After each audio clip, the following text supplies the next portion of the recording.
ആദ്യത്തെ പ്രത്യക്ഷീകരണത്തിൽ മാതാവ് വന്നിട്ട് ഇനി ഞാൻ വീണ്ടും എല്ലാ മാസവും 13-ാം തീയതികളിൽ വരുമെന്ന് പറഞ്ഞു. ലോകം മുഴുവനുള്ള മാരക പാപികൾ, അതായത് പരിശുദ്ധ അമ്മ പഠിപ്പിച്ചു, സ്വർഗം പഠിപ്പിച്ചു, ഓ ഞങ്ങളുടെ പാപങ്ങൾ ക്ഷമിക്കണം, നരകാഗ്നി ഞങ്ങളെ രക്ഷിക്കണമേ. അതായത് നരകത്തിൽ വീഴാതെ ഞങ്ങളെ കാക്കണമെന്നാണ് അർത്ഥം. എല്ലാ ആത്മാക്കളെയും, പ്രത്യേകിച്ച് ഞങ്ങളുടെ കരുണ ഏറ്റവും ആവശ്യമുള്ളവരെയും സ്വർഗത്തിലേക്ക് അനയിക്കണം. അതായത് കരുണ ഏറ്റവും ആവശ്യമുള്ള ആത്മാക്കൾ എന്ന് പറഞ്ഞാൽ ഏറ്റവും മാരക പാപത്തുള്ള ആത്മാക്കളാണ്.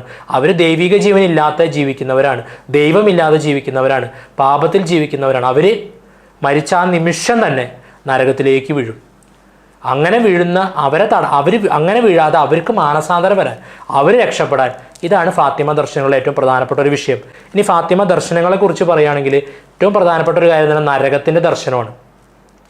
നരകം കാണിച്ചു കൊടുത്തപ്പോൾ പ്രത്യേക ഒരു കാര്യം എന്ന് പറഞ്ഞു കഴിഞ്ഞാൽ കുട്ടികളാകെ ഭയപ്പെട്ടു. പക്ഷെ പരിശുദ്ധ അമ്മ അവരെ താങ്ങി നിർത്തി അവരെ